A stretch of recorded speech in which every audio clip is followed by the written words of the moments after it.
ஒரு நாளாக எடுத்துக்கிறோம். இந்த கோகுலாஷ்டமின்னு கூடிய நாளை எப்படி கொண்டாடுறது? அதுக்கு புனுகு, ஜவ்வாது, அரகஜா, கஸ்தூரி, கோராஞ்சனை இதெல்லாம் கலந்த அந்த வாசனை திரவியத்தை போட்டு அதை எடுத்து நல்ல ஒரு அலங்காரம். காலையில் அந்த வெண்ணெயை சர்க்கரை கலந்து ஒரு கிண்ணத்தில், வெள்ளி கிண்ணத்துலேயோ இல்லை சில்வர் கிண்ணத்துலேயோ அதை முதல்ல கிருஷ்ணருடைய அனுகிரகத்தினால அந்த சந்தான பாக்கியம் பரிபூர்ணமாக கிடைக்கும். சந்தான பாக்கியம்ங்கிறது உங்கள் இல்லத்தில் குறை என்பதே இருக்காது. அதான் சொல்லுவாங்க இல்லையா, குறை ஒன்றும் இல்லை அப்படின்னு. அந்த வாரம் சர்வகடாட்சம் பிறகு இப்போ நம்ம பார்க்க போகிற விஷயம் கோகுலாஷ்டமி. அதாவது கிருஷ்ணர் சொல்வார், எந்த இடத்துல துன்பங்கள் இருக்கோ, எந்த இடத்துல துயரங்கள் இருக்கோ, எங்கே தாங்க முடியாத வலி வேதனைகள் இருக்கோ, எந்த இடத்துல பார்த்தீங்கன்னா துரோகமும் இந்த கலியினுடைய தன்மையும் மாறுதல் இருக்கோ, அப்போ நான் பிறப்பேன்னுவார். அப்படிப்பட்ட ஒரு தன்மையில் கோகுல அஷ்டமின்னு கூடிய அவருடைய அந்த பிறந்த நாளை தான் நம்ம கோலாகலமாக கொண்டாடக்கூடிய ஒரு நாளாக எடுத்துக்கிறோம். இந்த கோகுல அஷ்டமின்னு கூடிய நாளை எப்படி கொண்டாடுறது? இது முறைகள் நிறைய பேருக்கு தெரியலாம். தெரியாதவங்களுக்காக தான் இந்த பதிவு. சிலது உங்களுக்கு தெரியாதது கூட இருக்கலாம், அதையும் நீங்கள் தெரிஞ்சுக்கலாம். என்ன அப்படின்னா, நார்மலாகவே நம்ம வீடை சுத்தம் பண்ணிவிடுவோம். அதுக்கப்புறம் என்னெல்லாம் தேவையோ அதை வாங்கிப்போம். இரண்டாவது பார்த்தீங்க அப்படின்னா, அன்னைக்கு பட்சணங்கள் கூடுமான மட்டும் வீட்டில் செய்வோம். சில முடியாதவங்க வெளியே வாங்கிப்பாங்க. இப்போது முதல் அந்த கிருஷ்ணர் நம்ம இல்லத்துக்கு வர்றதுக்கு என்னென்னா, மாவினால் ஆன அந்த பாதத்தை வரைஞ்சு பூஜை அறை வரைக்கும் கொண்டு வராங்க. ஏன்னா கிருஷ்ணரே நம்ம இல்லத்தை தேடி வர்றதா அது. இப்போது நார்மலாக சில பேர் பூஜை அறையில் பார்த்தீங்கன்னா தவழக்கூடிய அந்த கண்ணனுடைய அந்த விக்கிரகத்தை வச்சுருப்பாங்க. இல்லை அதனுடைய சிலைகள் ஐம்பொன்னில், பித்தளையில், செப்பில் இதை மாதிரிலாம் கூட வச்சுருப்பாங்க. இல்லை மண்ணால் ஆனது.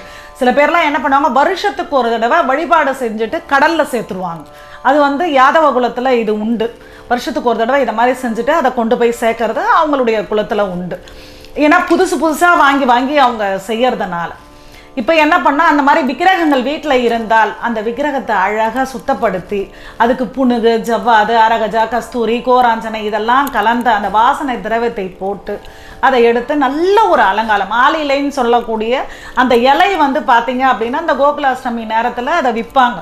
அந்த இலையை வாங்கிட்டு நல்ல ஒரு அலங்காரம் பண்ணணும். பார்க்குறதுக்கே அப்படி ஒரு அழகு இருக்கணும். அது ரொம்ப முக்கியம். குறிப்பாக அதாவது கிருஷ்ணருக்கு எது பிடிக்கும்? வெண்ணெய் பிடிக்கும்.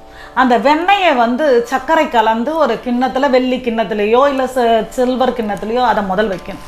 அதை விட ரொம்ப முக்கியமானது, சந்தான பாக்கியமே இல்லைன்னு சொல்லி வருத்தப்படக்கூடிய தம்பதிகள் இந்த கோகுலாஷ்டமியை கோலாகலமாக கொண்டாடுங்க.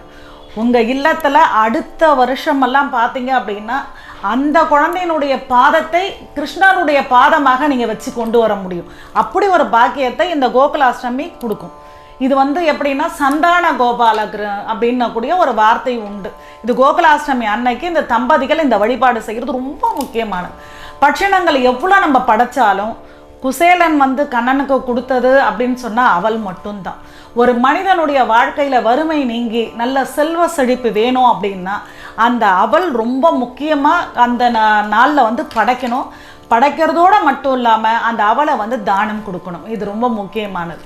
இப்போ இந்த மாதிரி விஷயங்கள் எல்லாமே வச்சு நம்ம வழிபாடுகள் செய்தால் கூட நீங்கள் என்ன பண்ணணும் அப்படின்னா, குழந்தைகளை கூப்பிடணும். அக்கம் பக்கத்தில் இருக்கிற குழந்தைகளை கூப்பிட்டு நம்ம வீட்டில் இருக்கிற குழந்தைகளுக்கு கிருஷ்ணர் மாதிரி ஒரு அலங்காரத்தை செய்து ஆத்ம திருப்தியோடு அந்த பூஜைகளை செய்யும்போது தான் அந்த பலாபலன்கள் கிடைக்கும்.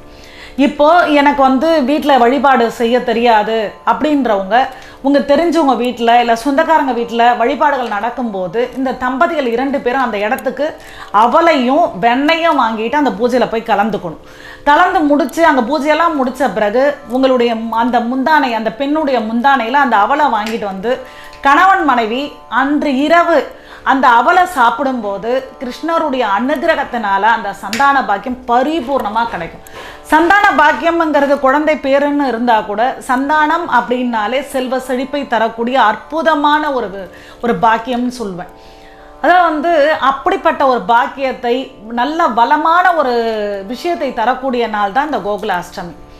இரண்டாவது அதாவது கிருஷ்ணரை நம்ம வழிபாடுகள் பண்ணிட்டு எல்லாம் முடிஞ்சு பூஜையெல்லாம் முடிஞ்சிருச்சுன்னா அன்று இரவே அவருக்கு என்ன பண்ணணும்னா, ஒரு பட்டு புடவை ஏதாவது புதுசாக இருந்தால் அப்படி இல்லை அப்படின்னா பட்டு வஸ்திரம் உங்கள் வீட்டில் வந்து வேஷ்டியோ இல்லை துண்டோ ஏதாவது இருந்தால் அந்த கிருஷ்ணரை எடுத்து அங்கே வச்சுட்டு இந்த யானை குண்டுமணின்னு சொல்லுவாங்க. அது வந்து கேரளாவில் ரொம்ப பிரசித்தி பெற்றது. குருவாயூரில் அது வந்து வழிபாட்டில் உள்ளது. அந்த யானை குண்டுமணியை ஒரு கைப்பிடி எடுத்து அந்த பட்டு வஸ்திரத்தில் அந்த கண்ணனோட சேர்த்து வச்சிடணும். மறுநாள் அந்த யானை குண்டுமணியை எடுத்து பணம் புழங்கக்கூடிய நம்மளுடைய பீரோவிலையோ இல்லை பணப்பெட்டியிலையோ அதை பத்திரப்படுத்தி அந்த பட்டு வஸ்திரத்தில் கட்டி எடுத்து வச்சிட்டிங்கன்னா உங்கள் இல்லத்தில் குறை என்பதே இருக்காது. அதான் சொல்லுவாங்க இல்லையா, குறை ஒன்றும் இல்லை அப்படின்னு. அந்த வார்த்தைக்கு அர்த்தமாகவே உங்கள் இல்லம் இருக்கும்.